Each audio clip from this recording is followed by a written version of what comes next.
ભક્તામૃત સ્તોત્રનો વિષય વસ્તુ છે પરમાત્માના ગુણની ઓળખ. પરમાત્માના ગુણોની ઓળખાણ કરાવી છે અને તે દ્વારા પરમાત્મા અને આપના વચ્ચે જે દૂરી છે, અંતર છે, એને દૂર કરી અને પરમાત્મા અને આત્માનું ઐક્ય કઈ રીતે સધાય એના રહસ્યો આમાં બતાવ્યા છે. ભક્તામૃત સ્તોત્રને આપણે ભાગવત શાસ્ત્ર બી કહી શકીએ. ભાગવતમાં પરમાત્માના ગુણોનું વર્ણન છે અને ભક્તામૃતના સ્તોત્રમાં પણ પરમાત્માના ગુણોનું વર્ણન છે, એટલે એને ભાગવત સ્તોત્ર બી આપણે કહી શકીએ. પેલા જાણવું કે એને ભક્તામૃત સ્તોત્ર કેમ કહેવાય છે. નામની સાર્થકતા. ભક્તામૃત સ્તોત્ર એનું એક કારણ એ છે કે પહેલી ગાથાનો પહેલો શબ્દ છે ભક્તામર અને છેલ્લી ગાથાનો પહેલો શબ્દ છે સ્તોત્ર. એ બે મળીને ભક્તામર સ્તોત્ર, અથવા તો એમાં ઋષભદેવ ભગવાનની સ્તુતિ છે. ભક્તામર સ્તોત્રમાં પહેલો શ્લોક જ જોશો તો એમાં, જો કે પહેલા શ્લોકમાં જ એવો નિર્દેશ છે, બાકી આખા સ્તોત્રમાં એવો કોઈ ઋષભદેવ ભગવાનના જીવન સાથે કોઈ સંબંધિત ઘટનાની એવી કોઈ વાત નથી. એટલે કોઈ પણ ભગવાનની સ્તુતિ રૂપે આ સ્તોત્ર બોલી શકાય એમ છે. પણ પ્રથમ શ્લોકની અંદર ઋષભદેવ ભગવાનનો નિર્દેશ છે, એટલે એને આદિનાથ સ્તોત્ર, ઋષભદેવ સ્તોત્ર પણ કહેવાય છે. એટલે ભક્તામૃત સ્તોત્રમાં પરમાત્માના ગુણોનું જે રીતે વર્ણન છે એ સાંભળી સમજી અને એવો ભાવ પરમાત્મા માટે કરે તો એ અમર થઈ જાય. અમર થઈ જાય એટલે મોક્ષ પ્રાપ્ત કરે, બંધનોથી છૂટી જાય, એટલે ભક્તને અમર કરે. એ દૃષ્ટિએ પણ ભક્તામર એ મૂક્યું છે. શ્રી ભક્તામર સ્તોત્ર. સ્તોત્ર એટલે અહીંયા લખ્યું છે સ્તુતિ યોગ્ય ના અદ્ભુત સદ્ભુત ગુણોનું સંકીર્તન એ સ્તોત્ર. સ્તોત્ર એટલે શું? સ્તોતવ્ય એવા દેવની સ્તુતિ કરવા યોગ્ય ગુણોનું કીર્તન તે સ્તોત્ર. સ્તોતવ્ય દેવ ના સ્તુતિ કરવા યોગ્ય ગુણોનું કીર્તન એ સ્તોત્ર. એટલે સ્તુતિ, સ્તવન કે સ્તોત્ર આ બધા સમાન અર્થક જ છે. ટૂંકી હોય તો સ્તુતિ કહીએ, થોડું મોટું હોય તો સ્તવન, વધારે મોટું હોય તો સ્તોત્ર સંસ્કૃતમાં છે, એટલે એને સ્તોત્ર શબ્દ વધારે ઉચિત છે એના માટે. અહીંયા લખ્યું છે યુગાદીશ્વર શ્રી ઋષભદેવ ભગવાનના ગુણાનુવાદ રૂપ આ અનન્ય સ્તોત્ર જૈનોના સર્વ ફિરકામાં સ્વીકૃતિ તેમજ સન્માન પામ્યું છે. 9 સ્મરણોમાં એને 7મું સ્મરણ સ્થાન મળ્યું છે. સદીઓથી ભવિકજનો દ્વારા નિરંતર એને કંઠસ્થ કરવામાં આવી રહ્યું છે. જૈન અને જૈનેતર વિદ્વાનોએ એકી અવાજે જે કાવ્યકૃતિની ખૂબ પ્રશંસા કરી છે, જેના ઉપર ટીકા, ભાષ્ય, સમશ્લોકી, પાદપૂર્તિ, વિવરણ વગેરે પુષ્કળ રચનાઓ થઈ છે, જેનું પઠન, પાઠન અને પૂજન ચમત્કારયુક્ત મનાયું છે, એ શ્રી ભક્તામૃત સ્તોત્રના રચયિતા શ્રી માંતંગ સુરીજી તેમના યુગના મહાન આચાર્ય હતા. સંસ્કૃત અને પ્રાકૃત ભાષાના પ્રકાંડ પંડિત તથા અનેક વિદ્યાઓના સહજ જ્ઞાતા હોવા છતાં શુદ્ધ જ્ઞાનના મહાન પ્રેમી અને લોકમંગલની વિદ્યાના સમર્થ સ્વામી એવા આચાર્ય શ્રી માંતંગ સુરીજીએ પોતાની અદ્ભુત આધ્યાત્મિક શક્તિ તથા પ્રબલ નિષ્કામ ભક્તિના બળે જૈન શાસનની મહાન પ્રભાવના કરી છે. જૈનોના સર્વ ફિરકાને સ્વીકૃત એક વિશેષતા છે. તત્વાર્થ સૂત્ર, નવકાર મંત્ર, તત્વાર્થ સૂત્ર અને આ ભક્તામૃત સ્તોત્ર, આ ત્રણ જ ચીજ એવી છે કે જે જૈનોના બધા જ સંપ્રદાય સર્વ ફિરકાને માને છે. દિગંબર, શ્વેતાંબરમાં મૂર્તિ પૂજક, સ્થાનકવાસી, તેરાપંથી, ચારેય ફિરકાને આ ભક્તામૃત સ્તોત્ર માન્ય છે. આ એક એની વિશેષતા છે. એનું વિષય વસ્તુ એવી છે કે જેમાં કોઈને કોઈ પ્રોબ્લેમ આવતો નથી. ચારેય ફિરકાને માન્ય છે. હા, જૈનો બધાને જ માન્ય છે. ફરક એટલો જ છે કે એના શ્લોક સંખ્યાની બાબતમાં મતભેદ છે. એમાં બી શ્વેતાંબર મૂર્તિ પૂજક સંપ્રદાયમાં 9 સ્મરણનો અત્યંત મહિમા છે. કેટલાક ઘરોમાં તો 9 સ્મરણનો પાઠ થાય પછી જ મોઢામાં પાણી મૂકે. એ 9 સ્મરણમાં ભક્તામૃતનું સ્થાન 7મું છે. દિગંબરોમાં તો એની મહાપૂજા રચાય, માં માંડલિક પૂજા અને પૂજા એનો ઉત્સવ થાય, કેટલી વાર અખંડ એના જાપ થાય, અખંડ એના મંત્ર રૂપે ભજે, મંત્રના જેમ અખંડ જાપ થાય, તેમાં સ્તોત્ર એટલું બધું પ્રભાવશાળી, એટલું બધું ચમત્કારિક માનવામાં આવ્યું કે જે મંત્રનું સ્મરણ થાય, મંત્રનો જાપ થાય, તેમ ભક્તામાં ન થાય. આ સ્તોત્રમાં લખ્યું જૈન, જૈનેતર વિદ્વાન બધા જ આકર્ષિત થયા. સાહિત્યિક રુચિ જેને છે તેને પણ આ શ્લોક અત્યંત પ્રભાવશાળી અને આકર્ષિત કરે છે. કેમ? એની અંદર એકદમ બોધગમ્ય ભાષા છે, સરળ શૈલી છે, અલંકારો અને ઉપમાઓનો ઉપયોગ એકદમ સરસ રીતે કરવામાં આવ્યો છે. વસંત તિલકા છંદમાં એકદમ ગેય છંદમાં છે, અત્યંત સરળ છે. આ બધી ચીજ એને સાહિત્યિક સુષ્મા આપે છે અને તેથી સાહિત્યિક રસિકો પણ આકર્ષિત થાય છે, સાધકો પણ આકર્ષિત થાય છે. કેમ? કારણ કે એમાં નિષ્કામ ભક્તિનું પ્રતિપાદન છે. એક પણ શ્લોકમાં યાચના નથી, ભૌતિક યાચના નથી. એક પણ શ્લોકમાં ભૌતિક યાચના નથી, એટલે સાધકો પણ આકર્ષિત થાય છે, કારણ કે એનું પાઠ કરવાથી નિષ્કામ ભક્તિ વર્ધમાન થાય છે. હા, એમાં કેટલી જગ્યાએ એવા કથનો છે કે પ્રભુ ભક્તિ કરવાથી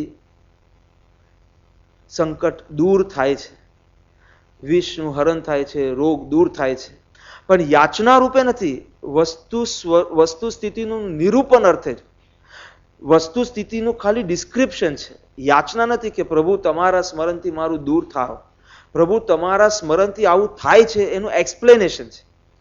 અને એ પણ ગૌણતાથી કે અરે અમારો વિષય જ્યારે ચડતો નથી, વિષય વાસના ચડતી નથી, તો સર્પનો વિષ શું ચડશે? જે આનો પાઠ કરશે એને સર્પનો વિષ શું ચડે? વિષય વાસના ચડતી નથી, જે ભવો ભવ બગાડે. અને રોગ દૂર થાય એમાં શું મોટી વાત છે? જ્યારે મિથ્યાત્વ રૂપી મહારોગ દૂર થઈ શકે તો બીજા રોગની શું વાત છે? યાચના રૂપે નથી, બરાબર યાદ રાખજો. યાચના રૂપે નથી, આમ થાવ, આમ મળો, પણ પરમાત્માની ભક્તિ કરતા સહેજે મંદ કષાયમાં એ પાપ ટળે છે, પુણ્ય બંધ થાય છે, એટલે અનુકૂળ પરિસ્થિતિઓ સર્જાય, પ્રતિકૂળ પરિસ્થિતિઓ સમાપ્ત થાય. આવું વસ્તુ સ્વરૂપનું નિરૂપણ અમુક ગાથામાં મળશે. યાચના નથી. કોઈ ઝાડ નીચે તમે જાઓ અને ઝાડની છાયા મળે, એવી રીતે કે પ્રભુ ભક્તિ કરવાથી આવી બધું પ્રતિકૂળતા જાય, અનુકૂળતા આવું બને, પણ એમાં કોઈ જગ્યાએ એ લક્ષ્યથી એક પણ શ્લોક રચાયો નથી. એટલે નિષ્કામ ભક્તિનું પ્રતિપાદન છે, એટલે સાધકો પણ આકર્ષિત થયા છે, પણ લૌકિક વાંછાવાળા પણ આકર્ષિત થયા છે. એનું કારણ એ કે જે ક્રિયામાર્ગીઓ છે, જે અથવા તો જે લૌકિક આકાંક્ષાવાળા છે, એ લોકોએ અને ઉત્તરવર્તી પંડિતો, મુનિઓ એટલું બધું સાહિત્ય આના ઉપર અહીંયા લખ્યું છે. સમશ્લોકી, પાદપૂર્તિ, વિવરણ, ટીકા, ભાષ્ય ઉપરાંત એક એક શ્લોકના મંત્રો, એક એક શ્લોકના તંત્રો, એવી બધી રચના કરીને એને અત્યંત જટિલ, અત્યંત ચમત્કારિક, અત્યંત રહસ્યમય બનાવી દીધું છે. એક એક શ્લોકના મંત્રો છે. આ સ્તોત્ર એટલું બધું પ્રભાવશાળી છે, એમાં ગર્ભિત રીતે બધા મંત્રો ગૂંથાયેલા છે. એટલે ભક્તામળ સ્તોત્રનો જાપ કરો, તમે મંત્રનો જાપ કરો એવું ફળ મળે, એવી સિદ્ધિ થાય, એવી કાર્ય સિદ્ધિ થાય. મંત્રો ગૂંથાયેલા છે તે નવીન નવીન મંત્રો, એક એક શ્લોકના મંત્રો, એક એક શ્લોકના તંત્ર, અને એક એક શ્લોક સાથે બધી ચમત્કારિક કથાઓ, એ બધું ગૂંથીને એ સાહિત્યને, આખા સ્તોત્રને એકદમ ચમત્કારિક રહસ્યમય બનાવી દીધું છે. અને એની પાછળ એટલી બધી ચમત્કારિક કથાઓ જોડી છે. એક જ નહીં, એની સર્જક કથા નહીં, એક એક શ્લોક પાછળ. આ શ્લોકનો પાઠ કર્યો અને આવ્યો ચમત્કાર ઘટ્યો, આ શ્લોકનો પાઠ, એવી રીતે 44-48 કથાઓ છે.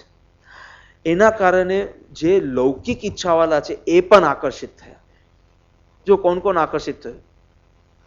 સાહિત્યિક દુનિયાવાળા બી આકર્ષિત થયા, એની કાવ્ય રચના પર મુગ્ધ થયા. સાધકો પણ આકર્ષિત થયા, પણ એની નિષ્કામ ભક્તિથી આકર્ષિત થયા. અને વિષય વાંછાવાળા પણ આકર્ષિત થયા. અને ત્યાં થોડી ગડબડ થઈ ગઈ. આ વિષય વાંછાવાળા જોડાયા અને આ સ્તોત્રનું સ્વરૂપ આખું બદલાઈ ગયું. આ સ્તોત્ર અદ્ભુત છે, એના રહસ્યો અદ્ભુત છે, એના ગહન અર્થ એમાં સમાયેલા છે. પણ એ આત્મહિતકારી અર્થો જો ન સમજાય તો જે સ્તોત્ર દ્વારા શુભમાંથી વિશુદ્ધ ભાવમાં જવાનું, એના બદલે અશુભ ભાવનો ઉદ્રેક થઈ જાય. આ સ્તોત્ર એવો છે કે કોઈ પણ જીવ જો એનું એકાગ્રતાથી પાઠ કરે તો એવો ઉલ્લાસમાં આવી જાય અને શુભ ભાવમાં સરી પડે અને એમાં પણ વિશુદ્ધતા એટલે ઉચ્ચ પ્રકારના શુભ ભાવ એ પ્રાપ્ત કરી અને અંતે વિકલ્પ તોડીને નિર્વિકલ્પમાં સ્થિર થઈ જાય એવી શક્તિ ધરાવે એવી ચમત્કારિક શક્તિ ચૈતન્ય ચમત્કાર સર્જે એવી ચમત્કારિક શક્તિયુક્ત આ સ્તોત્ર પણ એમાં લક્ષ્મી અધિકાર પરિવાર ધન પ્રતિષ્ઠાની ઈચ્છાથી મંત્રો એવી રીતે બનાવવામાં આવ્યા છે આ મંત્ર પદ માટે આ પ્રજ્ઞલ આ શ્લોક નો પાઠ જો લક્ષ્મીનો પ્રોબ્લેમ હોય તો આ શ્લોકનો પાઠ કરો અને પ્રતિષ્ઠાનો યશનો પ્રોબ્લેમ હોય તો આ શ્લોક આ મંત્ર આ તંત્ર અને આ કથાનું અનુસંધાન કરવું અને એમ કરતા કરતા એ બધું આખું એનું સ્વરૂપ બહુ વિકૃત થઈ ગયું એટલે જે સ્તોત્ર જીવને શુભમાંથી વિશુદ્ધ ભાવ તરફ લઈ જાય એવી શક્તિ ધરાવે છે એના બદલે એ જ સ્તોત્ર દ્વારા અશુદ્ધ ભાવ અશુભ ભાવ ઉત્પન્ન કરી અને દુર્ગતિનું ને આત્માનું અહિત થાય એવું સ્વરૂપ બની ગયું છે. સર્જક વિશેની માહિતી છે. માનતુંગ સુરી 11મી સદીના અંતકાલથી ભારત વર્ષના વિદેશી આક્રમણનો પ્રારંભ થયો ત્યારથી બધું ઉપયોગી સાહિત્ય નષ્ટ થવા લાગ્યું એટલે માનતુંગ સુરી વિશે કઈ ચોક્કસ નિશ્ચિત પ્રમાણભૂત માહિતી મળતી નથી. એમના જીવન વિશે રચનાકાળ વિશે દીક્ષા વિશે દેહત્યાગ વિશે કોઈ પ્રમાણભૂત ચોક્કસ માહિતી મળતી નથી એટલે લોકકથા પ્રમાણે આપણે એનો વિશ્વાસ કરવો જ પડે. સંશોધન કરતા જે ફેક્ટ્સ મૂકે એના આધાર પર આટલી વાત મળી છે.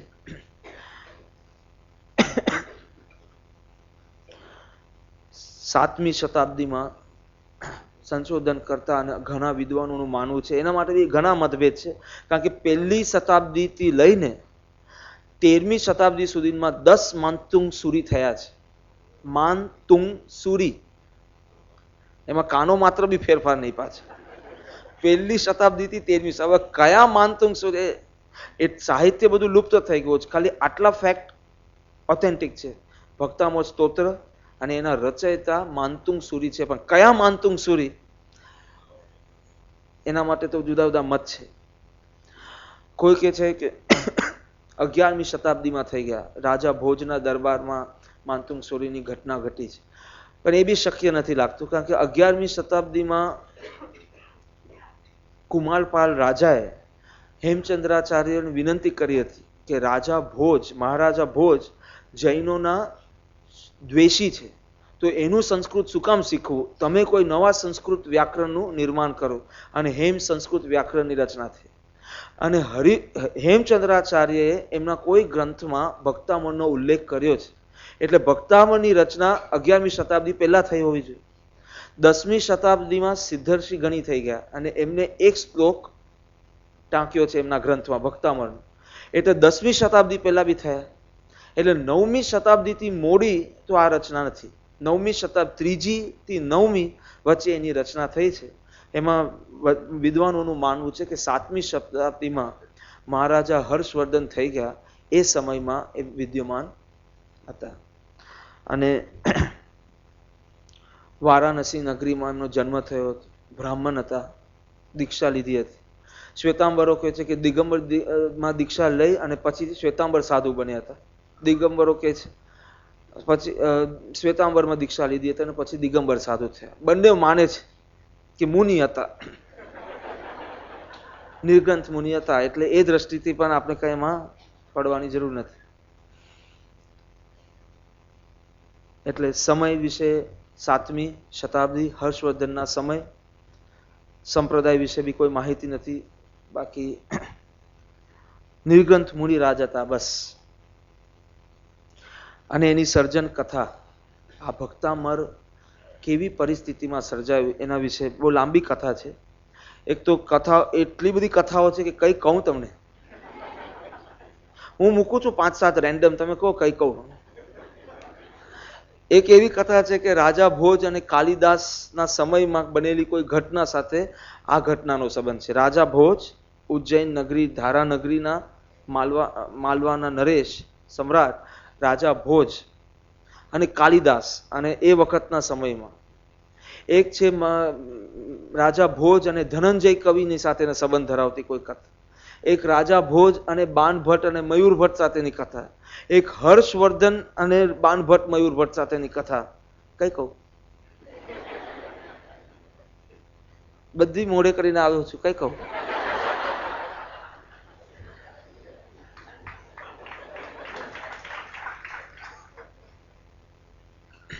અહીંયા આ ટ્રસ્ટી મંડળે આ કથા મૂકી છે તો એ જ કહું છું. આ બે કથામાં જે બીજી કથા છે, હર્ષવર્ધન તથા કવિ બાણભટ્ટ અને મયુરભટ્ટના કાળમાં બનેલ પ્રસંગ સાથે જે સંબંધ ધરાવે. વારાણસી નગરીના સમ્રાટ હર્ષવર્ધન વિદ્યા વ્યાસંગી હતા. તેમને પંડિતો અને વિદ્વાનો પ્રત્યે આદર ભાવ હતો. તેથી તેમના દરબારમાં અનેક વિદ્યાધીશો ઉપસ્થિત રહેતા. તેમાંના મયુરભટ્ટ અને બાણભટ્ટ નામના બે સમર્થ વિદ્વાનો વચ્ચે ભારે ઈર્ષ્યા પ્રવર્તતી હતી. વ્યવહાર સંબંધી તેઓ સસરા જમાય હતા, છતાં પણ વિદ્વત્તા બતાવવા તેઓ પરસ્પર અનેક પ્રકારની હરીફાઈ કરતા હતા. એમાં એક વખત મયુર પંડિત, એટલે મયુર ભટ્ટ એ સસરા હતા અને બાણભટ્ટ એના જમાય હતા. તે પ્રસંગ એમ છે કે બાણભટ્ટ ને એની પત્ની વચ્ચે જરા સાંજના સ્ટાર્ટ થઈ હશે અને સવારનો પ્રસંગ છે. સાંજના સ્ટાર્ટ થઈ અને જેમ હમણાં જ બને છે તેમ જ બનતું કે આખી રાત એ કલહ ચાલ્યો અને છેલ્લે પેલો થાકી ગયો બાણભટ્ટ અને એના પત્નીના ચરણે પડે છે કે માફ કર બાપ. અને એ બાણભટ્ટ ની પત્ની એના માથા ઉપર, એનો હજી ગુસ્સો શાંત નહોતી એટલે પ્રહાર કરવા માટે દોડે છે. આ પ્રસંગ બનતો હોય છે ત્યારે એના પિતા એટલે મયુરભટ્ટ અને પેલાના સસરા એ શૌચ ક્રિયા માટે પસાર થતા હોય છે. તે આ કલહ સાંભળે છે અને એમને એમ લાગે છે કે ના, મારી દીકરી ખોટું કરે છે, એટલે એવું કંઈક ઉચ્ચારણ કરે છે કે આવું ન કરવું જોઈએ. અને તે વખતે એનો ક્રોધ શાંત નહોતો થયો દીકરીનો, એટલે એને ગુસ્સો આવે છે કે અમારી વાતમાં પડો છો કેમ, જેમ હમણાં બને છે તેમ. એટલે એને ક્રોધમાં પાન ચબાવતી હોય છે તો એની પિચકારી છાંટે છે એના પિતા ઉપર અને એના છાંટા જેટલી જગ્યા પર ત્યાં કોર થઈ જાય છે. એવો શાપ આપે છે કે આ પાનની પિચકારી જેટલા ભાગ પર હોય ત્યાં કોર થઈ જાય. પણ એ કોર થાય છે, પણ એમને સૂર્યનારાયણની ઉપાસના કરીને એ કોર મટાવે છે. એટલે ચારે બાજુ એ મયુરભટ્ટની જય જયકાર થાય છે. પાછી બાણભટ્ટને એની ઈર્ષ્યા આવે છે એટલે પોતાના હાથ પગ કાપી નાખે છે અને કે હવે ચંડિકા દેવીનું પૂજન કરી અને હું પાછા એ હાથ પગ ઉપલબ્ધ કરીશ, અને પાછો કરે છે અને એમ બધું ચાલે છે આગળ.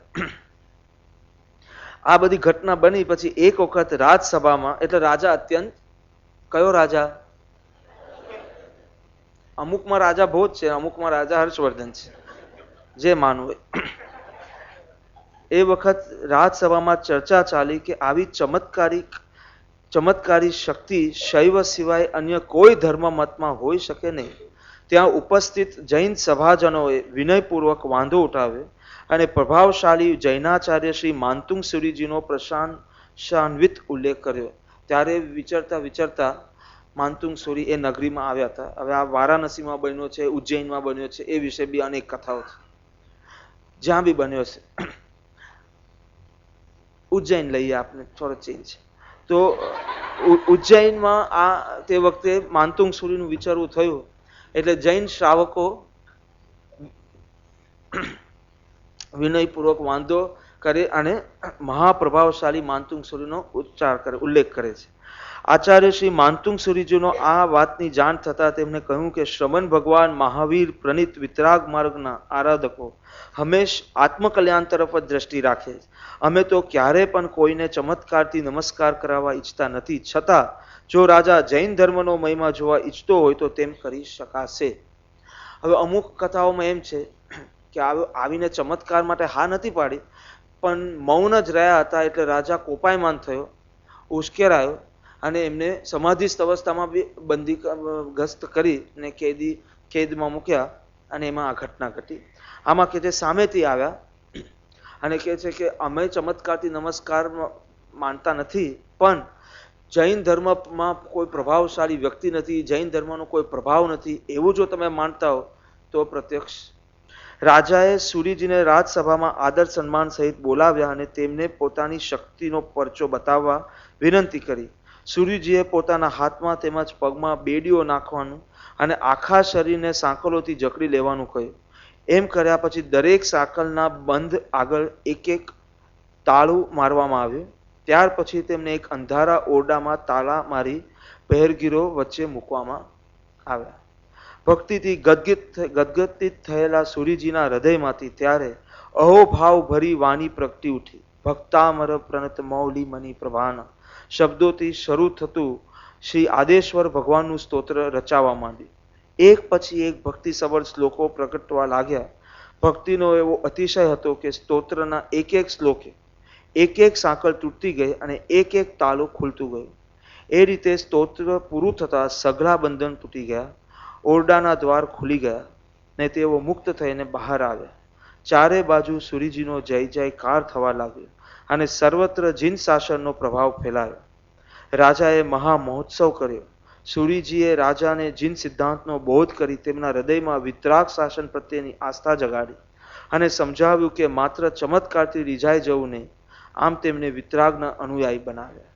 ત્યારથી માંડીને આજ સુધી શાસન પ્રભાવનાના મહદ હેતુથી ઉદ્ભવ પામેલું આ શ્રી ભક્તામર સ્તોત્ર નિરંતર પ્રકાશમાં રહ્યું છે, લોક હૃદયમાં રમતું રહ્યું છે, ભક્તિનો આહલાદ જગાડતું રહ્યું છે અને એ રીતે તેનો મહિમા સદા સર્વદા વિસ્તાર પામતો જ જાય છે.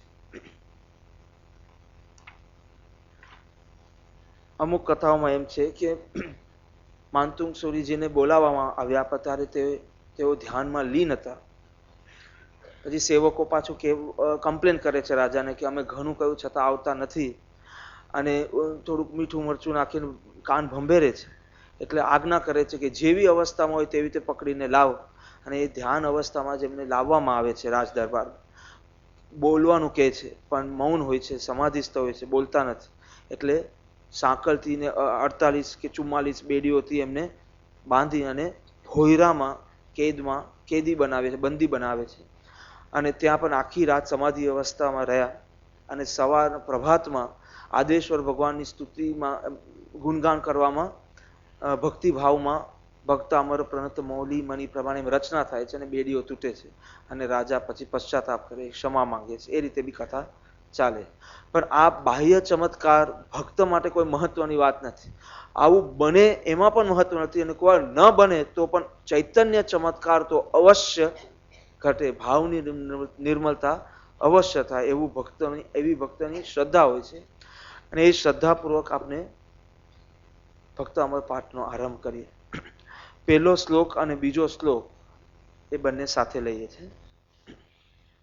ભક્તામર પ્રણત મૌલી મની પ્રભાના મુદ્યોતકં દલિત પાપતમો વિધાનમ સમ્યક પ્રણમ્ય જિન પાદયુગમ યુગાદા વાલંબનમ ભવજલે પતતાંજનાનામ યહ સંસ્તુતઃ સકલ વાङ्मय તત્વબોધા દુદ્ભૂત બુદ્ધિપટુભિः સુરલોકનાથૈः સ્તોત્રે જગત્રિતય ચેતહરૈરુદારૈ स्तोषे किलाहमपि तं प्रथमं जिनेन्द्रम्. ભક્તિવંત દેવતાઓના અતિ નમેલા મુગટોના મનીઓની કાંતિનો ઉદ્યોત કરનાર, પાપરૂપી અંધકારના સમૂહનો નાશ કરનાર, સંસારરૂપી સાગરના અથાગ પાણીમાં ડૂબી રહેલા મનુષ્યોને આધારરૂપ અને યુગની આદિમાં થયેલા એવા શ્રી જિનેશ્વર દેવના ચરણ યુગલને સમ્યક પ્રકારે નમસ્કાર કરીને સમસ્ત શાસ્ત્રોના તત્વજ્ઞાનથી ઉત્પન્ન થયેલી બુદ્ધિ વડે ચતુર એવા દેવોના ઇન્દ્રોએ ત્રણ જગતના ચિત્તનું હરણ કરનારા અને મહાન અર્થ ગંભીર સ્તોત્ર વડે જેમની સારી રીતે સ્તુતિ સ્તવના કરેલી છે એવા પહેલા તીર્થંકર શ્રી ઋષભદેવ ભગવાનની હું પણ સ્તુતિ સ્તવના કરીશ. પહેલી ગાથામાં તમે પહેલી ગાથાની પરીક્ષા આપી છે આત્મસિદ્ધિ શાસ્ત્ર. એમાં શું હોય? મંગલ, અભિધેય વિષય,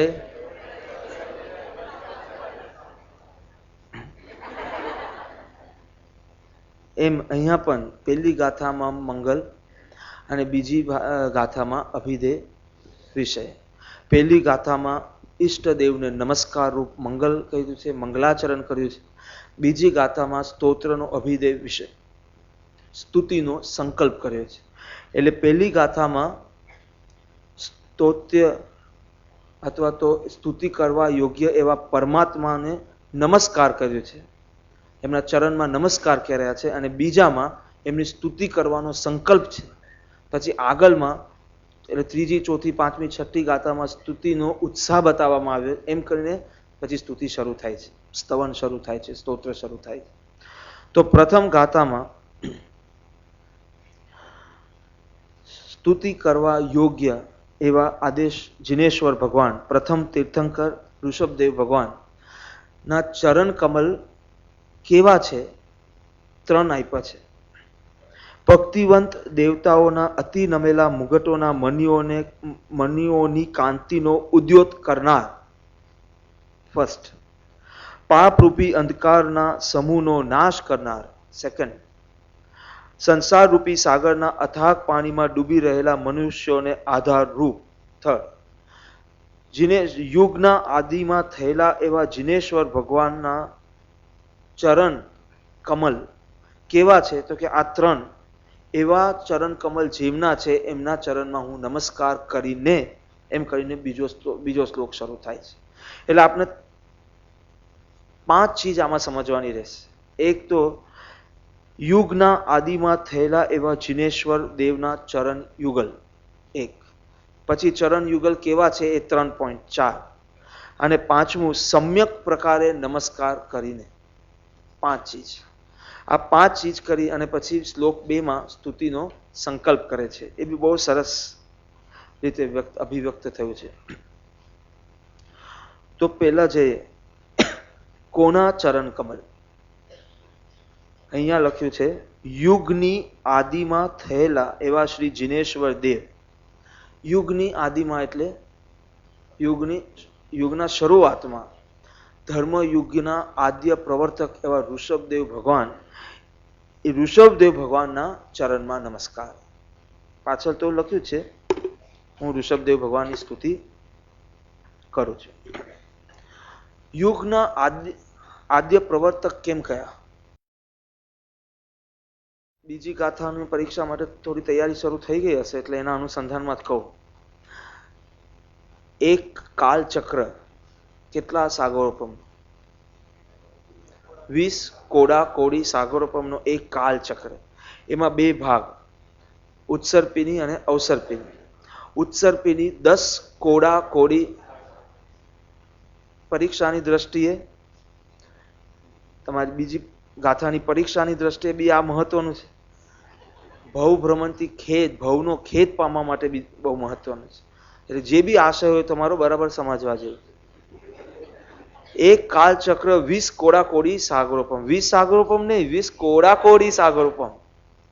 સાગરોપમની વ્યાખ્યા બધાને મુખપાઠ થઈ જશે. બીજી 20 કોડા કોડી, એમાં ઉત્સર્પિની 10 કોડા કોડીની ને અવસર્પિની. આ ચાલે છે તે કઈ?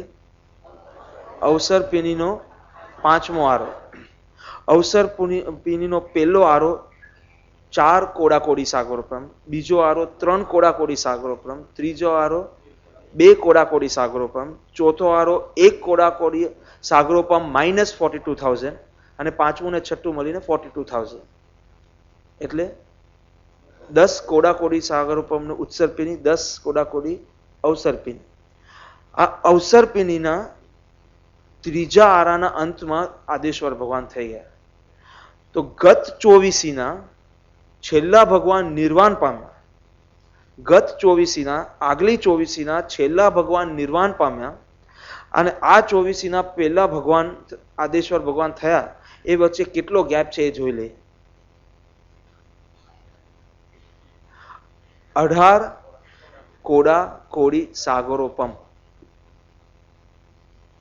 બરાબર, 1, 2 and 3 ત્રીજાના અંતમાં થાય એટલે 4 + 3 + 2 અને આગલાના 3 એટલે 4 + 3 + 2 બીજા, એમ કરીને 18 કોડા કોડી સાગરોપમ સુધી ભરત ક્ષેત્રમાં ધર્મની ઉપસ્થિતિ નહોતી. મોક્ષ માર્ગ ખુલ્લો નહોતો.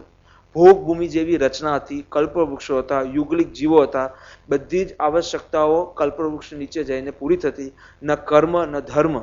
મોક્ષ માર્ગ ખુલ્લો નહોતો. ભરત ક્ષેત્રમાંથી 18 કોડા કોડી સાગરોપમ વર્ષ સુધી કોઈ મોક્ષે જઈ શકે એવી શક્યતા નથી. આદેશ્વર ભગવાને મોક્ષ માર્ગ ખુલ્લો કર્યો. આ યુગ, આ અવસર પેઢીમાં ત્રીજા આરાના અંતમાં ભગવાન થયા અને મોક્ષ માર્ગ ખુલ્લો થયો. એટલે ધર્મના, અહીંયા લખ્યું ને યુગના આદિમાં, અહીંયા સમ્યક પ્રણમે જીન પાદ યુગમ યુગાદા, એટલે યુગના આદિમાં જેને ધર્મ યુગના આદિ કરી, શરૂઆત કરી, પ્રથમ નરેશ, પ્રથમ મુનિ ને પ્રથમ તીર્થંકર અને પ્રથમ કેવલનાન પામ્યા. તીર્થંકરમાં તો આવી, એની પહેલા તો કલ્પવૃક્ષ હતું. એટલે ન સમાજ વ્યવસ્થા હતી, ન મુનિ ધર્મ, કશું જ નહોતું. કલ્પવૃક્ષ નીચે બધી જ આવશ્યકતાઓ પૂરી થતી હતી. પણ પછી યુગ પરિવર્તન થયું અને બધી કથા છે એની. અને કલ્પવૃક્ષ પણ ગયા અને સમાજ વ્યવસ્થા, કુટુંબ વ્યવસ્થા, સમાજ વ્યવસ્થા સંબંધી માર્ગદર્શન આપ્યું. પછી ધર્મ મુનિપણાનું માર્ગદર્શન આપ્યું. પછી તીર્થની રચના થઈ. આ બધાની આદિ કરનાર કોણ? તો કે ઋષભદેવ ભગવાન.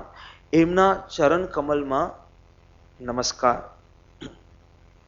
ઋષભદેવ ભગવાનની કથા બી છે, નિરંજના દેવી વગેરેની, પણ હવે સમય નથી. એટલે ઋષભદેવ ભગવાન જે આ યુગમાં ધર્મની શરૂઆત કરી અને 18 કોડા કોડી સાગરોપમથી જે મોક્ષ માર્ગ બંધ હતો તેને ખુલ્લો કર્યો, એવા ઋષભદેવ ભગવાનના ચરણ કમલમાં નમસ્કાર કર્યો.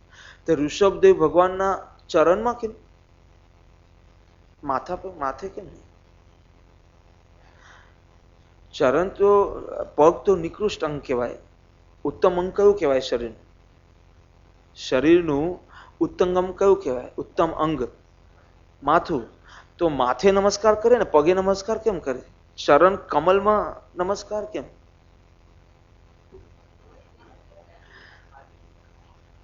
જે પગ તો ધરતી સાથે સંબંધ ધરાવે છે, જે પગ ધૂળ સાથે સંબંધ ધરાવે છે, ત્યાં નમસ્કાર કેમ કરવા? અને મસ્તક જે ઉત્તમ અંગ છે, 2-3 કારણો છે.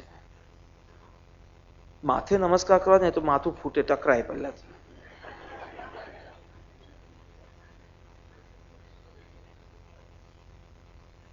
વૃક્ષનું મૂળ મહત્વનું છે. તમે પાંદડા ઉપર સિંચન કરો પાણીનું તો એનાથી વૃક્ષ જીવે નહીં, પણ મૂળમાં સિંચન થાય તો જીવે. જેને ધજામાં જ રસ છે પણ નીવમાં રસ નથી, કોઈ બિલ્ડિંગ બાંધતી હોય, કોઈ મંદિર બાંધતા હોય ને એના બેઝમાં, નીવમાં જો રસ એ સ્ટ્રોંગ ન હોય અને ધજા ગમે તેવી રાખે તો એનું મહત્વ નથી. મહત્વ બેઝનું છે. અને મહાપુરુષનો બેઝ છે આચરણ, અને આચરણના પ્રતિકરૂપ છે ચરણ. અને ચરણમાં નમવાથી આપણું અહમ પણ ગલે. પશ્ચિમમાં તો એ વિધિ જ નથી. પશ્ચિમમાં તો વધારેમાં વધારે હેન્ડશેક કરે. એનાથી વધારે નમવું એ તો અપમાન છે, સેલ્ફ એસ્ટીમનો પ્રશ્ન થઈ. અને અહીંયા પેલા સેલ્ફને જ નમસ્કાર કરવા, એ ઈગોને જ નમસ્કાર કરાવવાનો છે. એટલે કે ચરણ રજ, ચરણમાં નમસ્કાર. હવે આ ઋષભદેવ ભગવાનના ચરણમાં નમસ્કાર. તે ઋષભદેવ ભગવાનના ચરણ કેવા છે? તો અહીંયા 3 બતાવ્યા છે. ભક્તિવંત દેવતાઓની અતિ નમેલા મુગટોના મનીઓની કાંતિનો ઉદ્યોત કરનાર, પાપરૂપી અંધકારના સમૂહને નાશ કરનાર અને સંસાર રૂપી સાગરના અથાગ પાણીમાં ડૂબી રહેલા મનુષ્યને આધારરૂપ. આ 3, આ ચરણ કેવા છે? તો કે આ 3. પહેલું છે ભક્તામર પ્રણત મૌલી મની પ્રભાના મુદ્યોતકમ, એ પહેલું. બીજું છે દલિત પાપ તમો વિતાનમ. અને ત્રીજું છે વાલંબનમ ભવજલે પતતામ જનાનમ. આવા जिन पाद युगम युगादाना चरणમાં સમ્યક પ્રકારે હું નમસ્કાર સમ્યક પ્રણમ્ય. તો પહેલું છે ભક્તામર. ભક્ત એટલે તો ભક્તિવંત, ભક્તિમાન.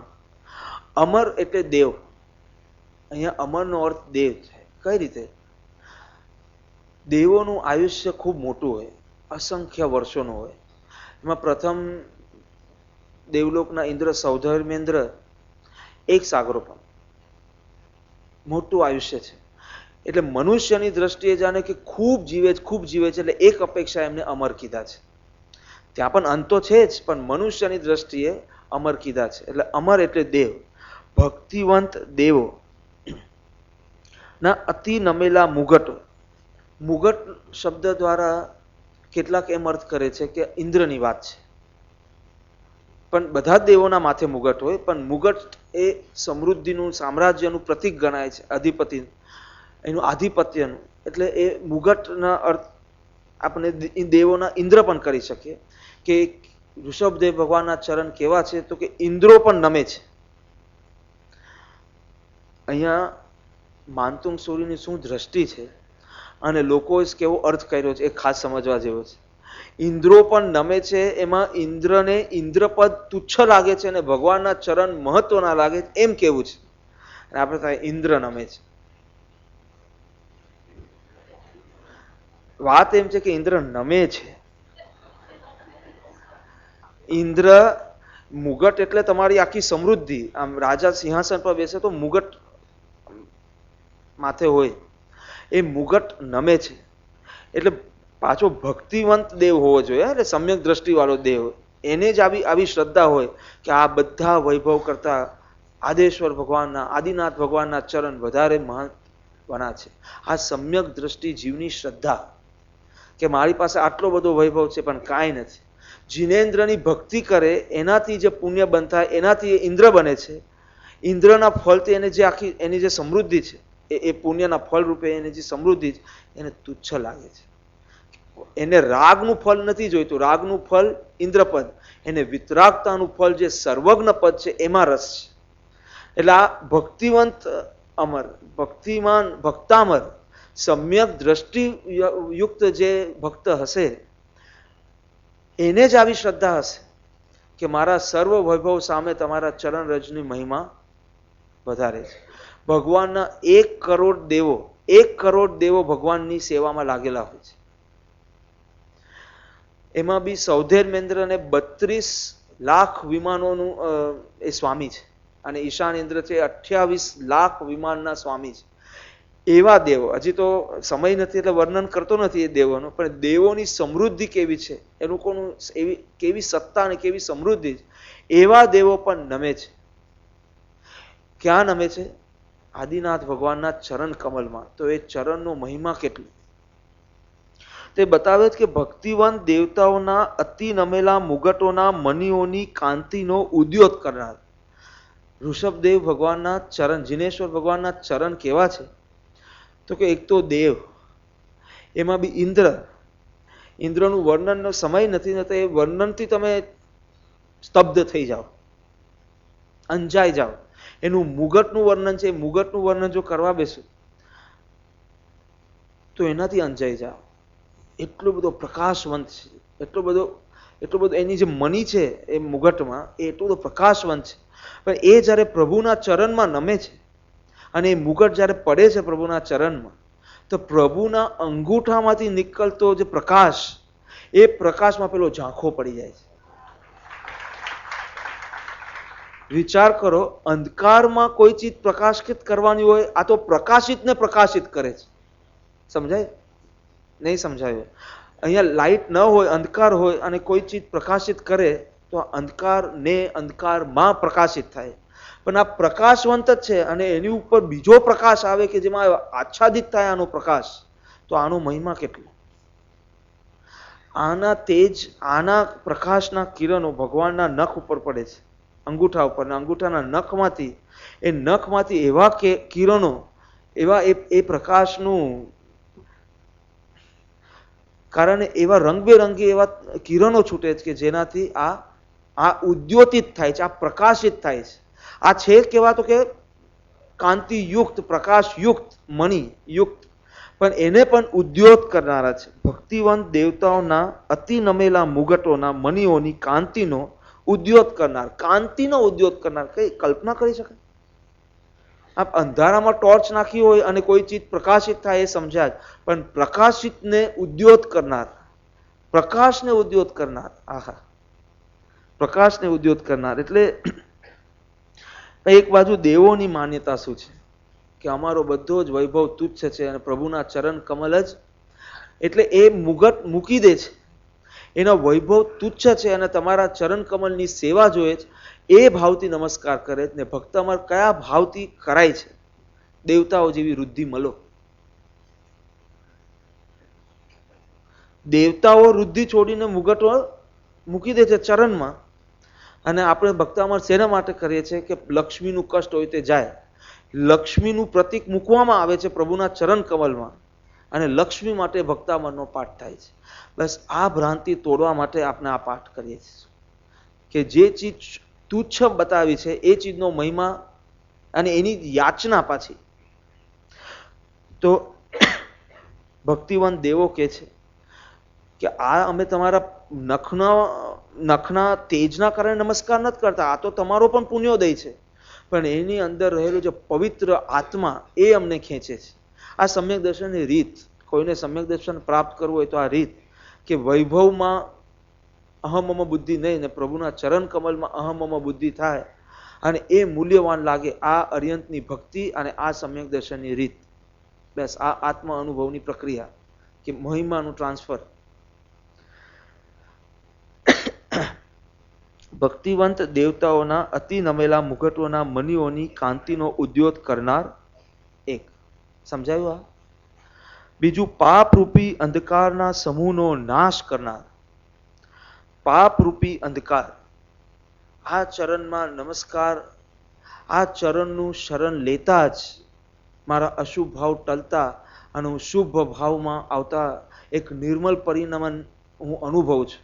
એટલે કે જે ચરણમાં નમસ્કાર કરતા પરિણમન નિર્મલ થઈ જાય અને પાપરૂપી અંધકાર ટળી જાય, પાપરૂપી અંધકાર ટલે એવા ચરણને હું નમસ્કાર કરું છું.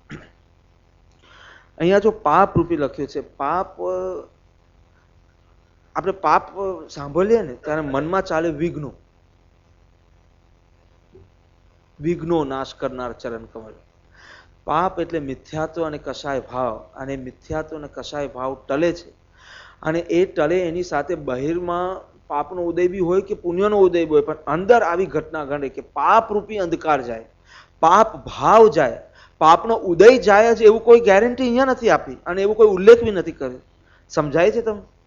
અશુભ ભાવ ટલશે જ, પણ અશુભ ઉદય ટલશે જ કે એની કોઈ ગેરંટી નથી. અને આપણે જ્યારે બી ભક્તામર કરીએ ત્યારે અશુભ ઉદય ટાળવા માટે, અશુભ ભાવ ટાળવા માટે કોણ કરે? અહીંયા પાપ રૂપી અંધકાર, અંધકાર મારા આત્મામાં જે છે, મારા આત્મામાં જે પાપ રૂપી, અશુભ ભાવ રૂપી, કશાય, મિથ્યાત્વ રૂપી અંધકાર છે, એ આપણા ચરણના શરણ ગ્રહણ કરવાથી ટલે છે.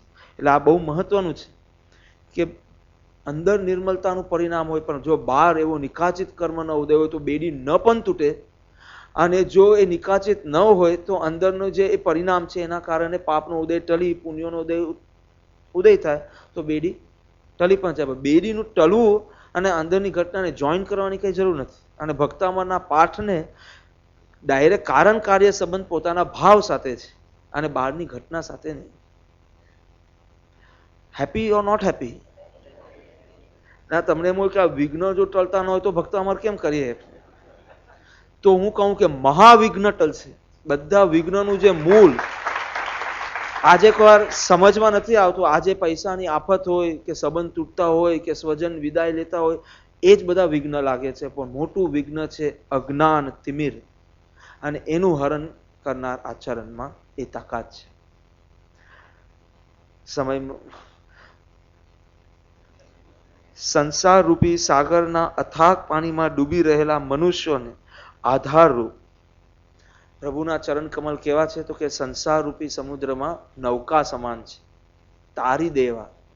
કોઈને છાપરા પર ચડવું હોય અને કોઈ એવું આધાર જ ન હોય, કોઈ એવું સાધન જ ન હોય, અને કોઈ છાપરા પર હોય અને છાપરા પરથી એક દોરડું નાખે અને દોરડાના અવલંબનથી જેમ આપણે ચડી જઈએ અને છાપરે પહોંચી જઈએ, તેમ સંસાર સમુદ્રને પાર કરવા માટે આપણી દશા અને આપણું બોધ એ અવલંબન રૂપ છે. સમ્યક પ્રણમ્ય, સમ્યક પ્રકારે પ્રણામ, નિદાન બુદ્ધિથી નહીં. અહીંયા સમ્યક શબ્દ કરીને પાછા ચેતવ્યા છે કે આવા મહાપુરુષ છે પણ એને સમ્યક પ્રણામ કરજો. પ્રણામ કરજો, પ્રણામ કરજો એ જ વાત બેસતી નથી મને તો.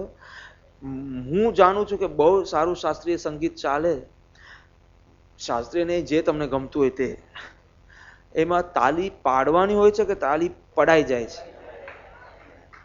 બસ તાલી પડે જાય તેમ આપની અદ્ભુત દશા એ જોઈને નમસ્કાર થઈ જાય છે. અને નમસ્કાર ગુનાનો રાગથી થાય છે, કોઈ નિદાન બુદ્ધિથી નહીં. લક્ષ્મી, અધિકાર, પરિવાર, સંકટ મોચન, વિઘ્ન હરણ, વિષહર, કેટલા ચમત્કારિક શબ્દ જોડી લીધા છે. સંકટ મોચન, વિપત્તિ હરણ, તો કે નહીં. સમ્યક પ્રણમ્ય એટલે નિદાન બુદ્ધિથી નહીં, કોઈ લૌકિક આકાંક્ષાથી નહીં, માત્ર આપણી આ ગુનાનું રાગથી નમસ્કાર થઈ જાય છે. નમસ્કાર કરીને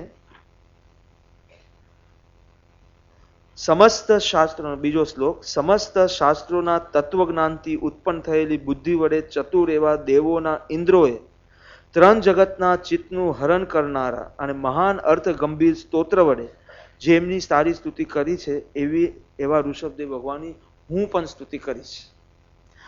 તીર્થંકર 34 અતિશય યુક્ત હોય છે, એમાંથી સારભૂત મહત્વના 4 અતિશયો ગણાય છે: જ્ઞાનાતિશય, પૂજાતિશય, વચનાતિશય અને અપયાપગમ અતિશય. જ્ઞાનાતિશય એટલે સર્વજ્ઞતા, સર્વજ્ઞતા પ્રાપ્ત થાય છે એટલે જ્ઞાનાતિશય પણ. પછી વાણી 35 ગુણ યુક્ત હોય છે એટલે વચનાતિશય. પૂજા અતિશય, કારણ કે એ બધાને પૂજ્ય છે, સર્વને પૂજ્ય છે. અને ચોથું અપયાપગમ, અપયાપગમ એટલે ઇતિ, ભીતિ, ભય, વિઘ્ન, દુઃખ, પાપ દૂર કરનાર અતિશય. આ 4 અતિશયને આ પહેલા શ્લોકમાં વણી લીધા છે. ભક્તામર પ્રણત મૌલી મણિ પ્રભાના, એમાં પૂજાતિશય, પૂજાતિશય. પછી દલિત પાપ તમો વિતાનમ, એમાં અપયાપગમ અતિશય.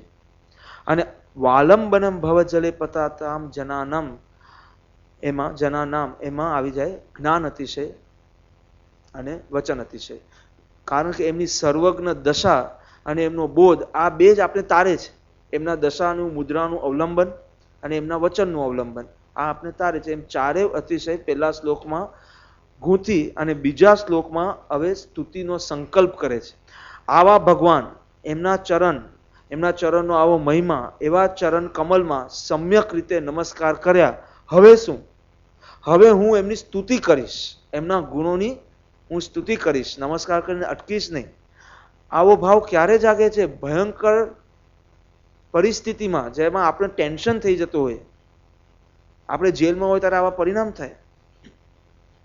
સંકટના સમયમાં આવા પરિણામ થાય છે કે હું આવા પ્રભુને નમસ્કાર કરીને એવા પ્રભુની સ્તુતિ કરીશ. તે કેવી? તો કે સમસ્ત શાસ્ત્રોના જ્ઞાનથી ઉત્પન્ન થયેલી ચતુર બુદ્ધિ જેને એવા ઇન્દ્ર, દેવોના ઇન્દ્ર. અહીંયા વાત એમ છે કે દેવોના ઇન્દ્ર સૌધેર્મેન્દ્ર, શકેન્દ્ર, એને જેવી રીતે તમારી સ્તુતિ કરી છે એવી રીતે હું પણ સ્તુતિ કરીશ. આટલું કહેવાનો ભાવ છે અહીંયા. અને દેવોનું વર્ણન કરે છે કે એની બુદ્ધિ કેવી હોય ને એની શક્તિ કેવી હોય. તો એની બુદ્ધિ કેવી હોય? તો કે સમસ્ત શાસ્ત્રોના તત્વજ્ઞાનથી ઉત્પન્ન થયેલી બુદ્ધિ વડે ચતુર એવા દેવો. તો કે ઇન્દ્રની તો બુદ્ધિ, ત્યાં પહેલા દેવલોકમાં એક વ્યવસાય સભા નામની એક સભા છે. સભા શું? It's a name of a library. ત્યાં સકલ વાંગમય, અહીંયા છે ને, યહ સંસ્તુત સકલ વાંગમય તત્વબોધા. સકલ વાંગમય એટલે વાણીમાં હોય એવા બધા જ શાસ્ત્રો, ગ્રંથો એ વ્યવસાય સભામાં છે. એ વ્યવસાય સભામાં દેવોના ઇન્દ્ર જય એનું પારાયણ કરી, એનું સ્વાધ્યાય કરી અને સમસ્ત શાસ્ત્રોના એક જ્ઞાતા હોય છે. દ્વાદશાંગીના રહસ્યોના જાણકાર હોય છે. શકેન્દ્ર સમ્યક દ્રષ્ટિ જીવ છે અને એક અવતારી છે, એક ભાવ લઈને મોક્ષે જવાના છે અને પ્રભુના અનન્ય ભક્ત છે. તો એ દેવોની બુદ્ધિ કેવી છે? તો કે એમને તો સમસ્ત શાસ્ત્રોના તત્વજ્ઞાનથી ઉત્પન્ન કરેલી ચતુ એટલે કે એવી પટુવી વિચક્ષણ બુદ્ધિ મારામાં નથી. માનતુંગ આચાર્ય કહે છે કે તમારી સ્તુતિ તો દેવોએ કરી છે, એની બુદ્ધિ કેવી ને એની શક્તિ કેવી? મારામાં એવી બુદ્ધિ પણ નથી, મારામાં એવી શક્તિ પણ નથી, છતાં હું પણ સ્તુતિ કરીશ. હજી કાલે તો કેવી જીત કરશે એ તમને ખબર પડશે. તમારે પૂછવું પડશે કે માનતુંગ આચાર્યની એજ શું હશે, આટલી બધી જીત કરે છે? તમને એવું લાગશે. નિર્ગ્રંથ મુનિરાજ હતા પણ ભગવાન આગળ તો બાલક. તો કે દેવોમાં તો કેવું કીધું? તો કે વ્યવસાય સભામાં જાય અને વર્ષો સુધી અભ્યાસ કરે અને એની બુદ્ધિ તો કેવી પ્રખર. આમ ગંધર્વો અને દેવો આ બધા તમારી સ્તુતિ કરી શકે. હું તો ન ગંધર્વ જેવી બુદ્ધિ ધરાવું છું, ન આ દેવો ના ઇન્દ્ર જેવી બુદ્ધિ ધરાવું, છતાં સ્તુતિ કરીશ. અને દેવો જે સ્તુતિ કરે, દેવેન્દ્ર જે સ્તુતિ કરે, એ સ્તુતિ કેવી હોય? ત્રિજગત સ્ત્રોત્રે જગત ત્રિતય ચિત્ત હરે રુદારે. દેવોની સ્તુતિની વાત છે આ. દેવોની સ્તુતિ કેવી હોય? તો કે ત્રણ જગતના ચિત્તનું હરણ કરનાર. દેવોની સ્તુતિ કેવી હોય? તો કે એની તો બુદ્ધિ કેવી ને એની શક્તિ કેવી? બુદ્ધિ કેવી? તો કે સકલ વાંગમયનો અભ્યાસ કરેલી છે, એટલે એની સ્તુતિમાં બી કેવો દમ હોય. આપણી સ્તુતિ કેવી? આપણે એક પ્રાર્થના લખવા બેસે કેવી લખી? આપણી બુદ્ધિ કેટલી? તો કે હું દેવો તો ઓલરેડી તમારી સ્તુતિ કરી છે, પણ અત્યારના મારી ભક્તિ શક્તિ નથી અને ભક્તિ છે. શક્તિ મારી દેવો જેવી નથી. તમારા તો બધા પરમ ભક્તો છે અને એની શક્તિ બી જબરદસ્ત છે. મારામાં એ શક્તિ નથી, પણ અત્યારના ભક્તિ ખૂબ ઉછલે છે. અને દેવોએ જેમ એની સમસ્ત શક્તિ પ્રભુના ચરણમાં જોડી દીધી, એની તન મન ધન અર્પણ કરી દીધું, તન મન જોડી દીધું, એમ હું પણ મારી જે શક્તિ છે એ જોડી દઈશ. અને કેટલું અમુક વિવેચનકાર મને બહુ આશ્ચર્ય થાય છે, એવી રીતે વર્ણન કરે છે કે દેવોએ સ્તુતિ કરીને એના કરતા હું સારી સ્તુતિ કરીશ. આવું બધું અહીંયા હોય, આવું મુનિરાજના હૃદયમાં ન હોય. અને એનું પ્રમાણ હું આપું, હું પણ સ્તુતિ કરીશ. હું સ્તુતિ કરીશમાં અહંકાર છે. હું પણ સ્તુતિ કરીશ. તમારા આટલા બધા ભક્તો છે એમાં હું પણ કરીશ. એટલે અહમનું વિલીન કરીને આ કૃત્ય શરૂ કરે છે. આ પણ શબ્દની અંદર અહંકાર ખલાસ છે.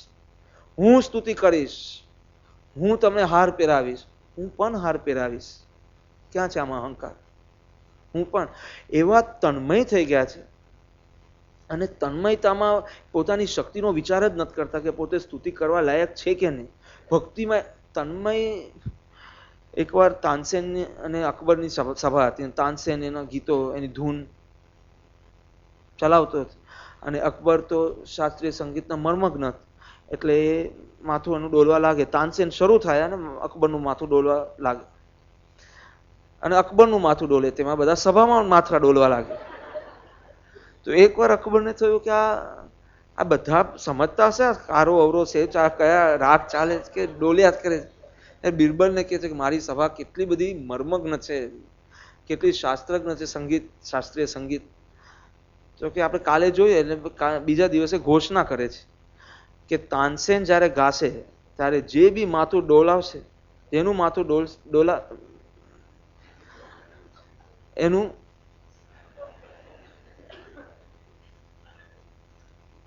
એનું માથું ઉડાવવામાં આવશે. એટલે જે સંગીતને નહોતા જાણતા ને એ બધા તો બરાબર કાયોત્સર્ગમાં લીન થઈ. પછી તાનસેને શરૂ કર્યું અને એમાં જે શાસ્ત્રીય સંગીત જાણતા હતા એ તો તન્મય થઈ ગયા, ને તન્મય થઈ ગયા તો પછી માથાનું ક્યાં ભાન રહે? અને માથું ડોલવા લાગ્યું. બિરબલે કીધું આટલા જ સમજે છે. તન્મય થાય ત્યારે માથાનું ભાન ન રહે અને તન્મય થાય ત્યારે શક્તિનું પણ ભાન ન રહે. અહીંયા શક્તિનું ભાન નથી પણ ભક્તિનો ઉદ્રેક થઈ ગયો છે, ભક્તિ ઉદિત થઈ છે.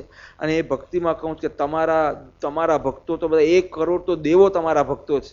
અને એ લોકો પાસે તો શરીરની કેવી વિશિષ્ટ શક્તિ હોય, મનની કેટલી વિશેષ શક્તિ હોય. આત્માની શક્તિની વાત નથી કરતો, પણ તન મન અને સમૃદ્ધિ ધનની તો કેવી વિશેષ શક્તિ. એ લોકો તો કેવા ઠાઠ મારતી ભક્તિ કરે. મેરુ પર્વતનું વર્ણન તો જો સવાર. તમારા દેવો જે તમારા ભક્ત છે એ તો કેવા થાટથી નમસ્કાર કરે છે. મારામાં એટલી શક્તિ નથી. હું આમ પેલો ઘંટાનાદ કરું ને બધાને ભેગા કરું ને સાથે વિમાનમાં જાઉં અને કેવા ઠાઠ મારતી ભક્તિ.